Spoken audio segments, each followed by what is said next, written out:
불러서 그걸 결단을 했어야죠. 왜 그걸 안 하고 본인이 임명한 법무부 장관과 본인이 임명한 총장이 싸우는 것을 뒤에서 구경하고 있냐고요. 그럼 무책임한 거 인사권자로서. 정말 제가 된다면 바로 불러다 바로 해임시켰습니다. 만약에 내가 대통령이라면. 왜 그렇게 핍박하고 상대방을 이 좁은 나라에 5천만 국민 다 따둑거려서 힘을 합해도 부족할 텐데 그걸 잡아 죽이려고 이 발버둥을 치냐고 이 미친 정권이. 자, 지금 이 제정신이냐고 이 윤석열 대통령 진짜 이거. 미친 정권이라는 표현까지 거의 쓰셨어요. 거의 미친 정권이라고. 정상적 사고가 아닌 정권이라고 봅니다. 자, 그러면 도대체 네? 이러한 정권은 네. 어떻게 해서 탄생할 수 있었을까를 잠깐 우리가 한번 되짚어 볼 필요가 있을 텐데요. 네. 자, 현직 대통령 윤석열의 정치적 성장은 이제 검찰총장 임명으로부터 시작이 될 겁니다. 그렇습니다. 자, 그때 이제 찬성하는 기류가 있었고 반대하는 기류가 있었다고 제가 듣고 있었는데요. 송영길 전 대표께서는 당시에는 어떤 입장이었습니까? 저는 반대하는 입장이었지만 공개적으로 사실 아. 반대는 못했죠. 왜 그러냐면 그렇군요. 네. 사실 뭐 이전에 최강욱 그 의원께서 여기 오연호 네, 대표님과 네, 인터뷰한 영상도 제가 다 봤습니다만 네네네. 최강욱 대표나 민정실에서 중대 흠결 후보를 올렸다는 거 아닙니까? 네 번이나? 네 번이나. 네. 근데 뭐 다른 사람도 다 중대 흠결했다고 이렇게 이야기를 하고 있는데 네. 어찌됐든 그때 속속을 수밖에 없는 분위기였다. 아. 그러니까 문재인 대통령한테만 비난할 문제가 아니에요. 네. 우리 지지자들도 반성해야 돼요. 네. 그때 다 윤석열 음. 지금 이문정 검찰총장 하자고 막 하는 그런 분위기처럼 네. 이문정 검사는 그래도 역사적 정치적 정의된 철학이 검증된 분이잖아요. 네. 윤석열은 그런 게 하나도 없었어요 사실. 네. 오로지 그냥 한번 자기 중심주의로 부딪혀보는 그런 거였는데 네. 검증할 요소가 많았잖아요. 네. 윤호진한테 접대받고 이남석 변호사를 네. 윤호진한테 소개한 거 거짓말한 것부터 많았음에도 불구하고 네. 그때 우리 지지자들 분위기가 다 옹호하는 분위기였고 금태섭 의원 혼자 이걸 반대했는데 금태섭 의원을 오히려 질책하는 분위기였어요 당내. 네. 그랬죠. 그러니까 우리가 다 공범들이 인사청문회를 했던 우리 민주당 의원들, 네. 지도부, 네. 우리 지지자들 다 윤석열 총장 하자는 그런 분위기였습니다. 네. 그래서 물론 문재인 대통령은 보다 많은 정보를 가지고 있으니까 네. 네. 결정해줬으면 좋았을 텐데 하는 아쉬움이 있고 네.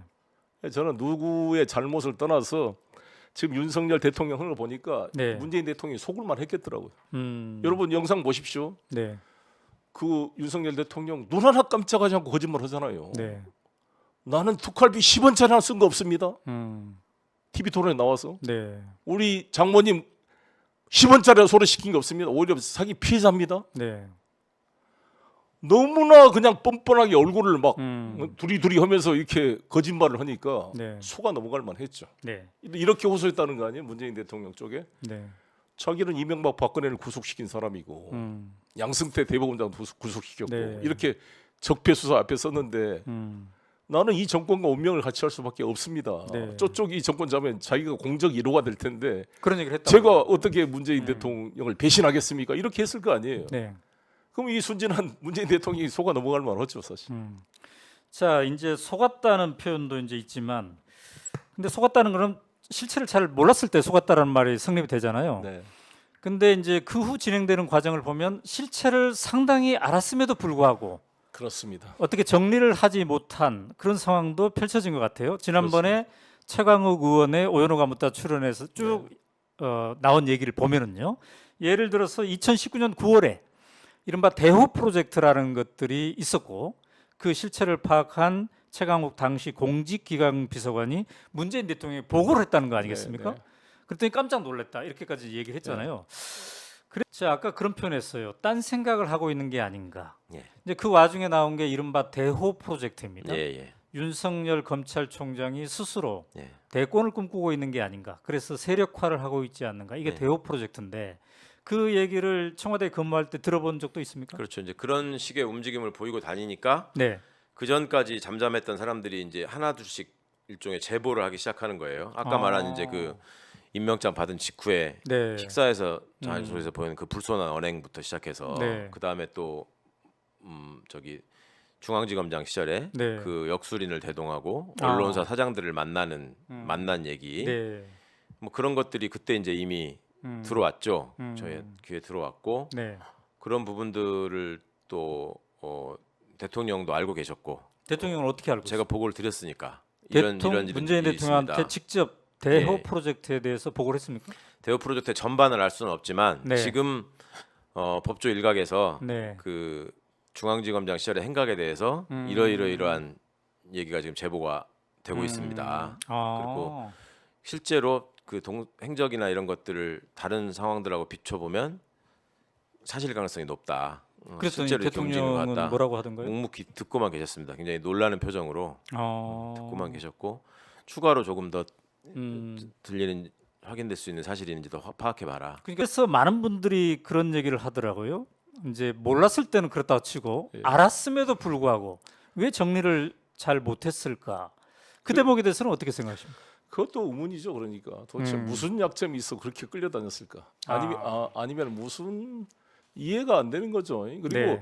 추미애 장관에게 징계하고 그럴 때 인사권자가 뒤에서 구경하고 있으면 안 됩니다. 사실. 뭐 추미애 장관이 징계를 위해서 윤석열 총장을 쫓아내는 것도 저는 옳지 않다고 봅니다. 네. 자기가 어떻게든 썼잖아요. 네. 검찰총장 고생했잖아요. 초기에 네, 네, 적폐 수사한다고 막 음.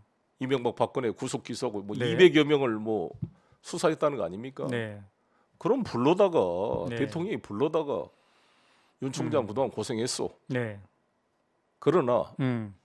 당신 책임이든 내 책임이든 간에 현직 총장이 대통령 후보로 거론되는 이런 이 반헌법적 상황이 된 것이다. 네. 어떠한 직보다 정치적 중립이 요구되는 음. 더구나 대선을 앞둔 시기에 검찰총장이 대통령 후보로 거론된 것은 검찰총장으로서의 직무를 수행할 수 없는 여건이 조성된 것입니다. 네. 따라서 음. 내일 기자회견에서 자기가 정치를 전혀 하지 않겠다라고 네. 하면 검찰총장 2년을 내가 보장해 주겠소. 아. 그러나 혹여라도 네. 그럴 생각이 있으면 내일 사표를 내시오. 만약 안 내면 내가 해임시키겠소. 네. 이렇게 말하고 그 내용을 조중동이 그대로 다 알리고 네. 그렇게 해임시키면 행정소송 오더라도 이긴다고 봅니다. 정치를 할 거냐? 네, 검찰총장을 계속 할 거냐? 그렇죠. 택해라. 불러서 그걸 결단을 했어야죠. 왜 그걸 안 하고 본인이 임명한 법무부 장관과 본인이 임명한 총장이 싸우는 것을 뒤에서 구경하고 있냐고요. 그럼 무책임한 거 인사권자로서. 정말 제가 된다면 바로 불러다 바로 해임시켰습니다. 만약에 내가 대통령이라면. 음. 그걸 헌법적으로 다 맞잖아요. 있을 수 없는 행위잖아요. 그리고 자신이 임명한 법무부 장관을 네. 그 전까지는 무슨 의견을 할 수가 있어요. 그러나 최고 국가 원수가 의사 결정을 하면 네. 승복을 해야죠. 그 인사권자에 대한 근데 이게 항명을 한 거잖아요. 지금 조국 장관을 임명해가지고 국회 인사청문회가 되고 있는데 네. 정경심 교수를 소환하고 기소를 하고 네. 공개적으로 항명을 한 거잖아요. 그렇죠. 바로 해임시켰어야지 그거는. 네, 그 항명하는 사람을 해임을 안 시키니. 그리고 자신이 임명한 산자부 장관 지금 환경부 장관을 기소를 했잖아요. 네, 네, 네. 이 문재인 임기 기간 동안에. 네. 그러니 이게 여당이 이게 뭐예요? 이게 뭐 공무원들이 그 일을 하겠습니까? 자, 당시 문재인 대통령은 왜 윤석열 총장을 정리를 못했을까요? 만약 내가 대통령이었으면 정리했을 거다라고 하는데 왜 못했을까요? 왜 제가 어떻게 그 말을 하겠어요? 뭐 그건 뭐 문재인 대통령께서 나중에 회고록으로 쓰시겠죠. 아. 여러 가지 뭐 제가 모르는 이유가 있을 수도 있고 네. 그건 보겠지만 일단 뭐 우리가 잘 모르는 상황이지만 객관적으로 봤을 때 네.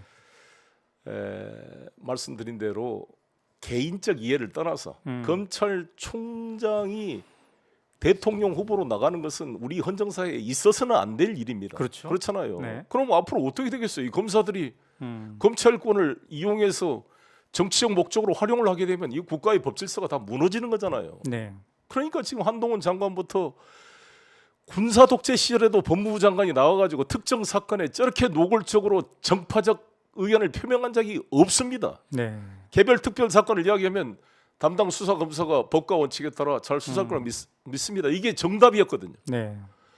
아니 이게 무슨 촉새처럼 막 지금 무슨 국민의힘 대변인도 아니고 일일이 개별 사건에 사실상 무죄 추정의 원칙이라는 헌법의 원칙을 깡그리 무시하고 네. 지가 수사 검사처럼 대들잖아요. 야당 대표의 뭐 말 한마디에 지가 말대꾸를 하고 네. 네. 거기에 정치적으로 공격을 하고 이게 어떻게 대한민국 검찰이고 이게 법무부 장관입니까? 완전히 헌법 위반 정도가 아니라 뭐 전례를 찾아볼 수 없는 저런 오만방자한 저 이 검찰의 망나니들이 설치고 있는 거죠 지금. 네.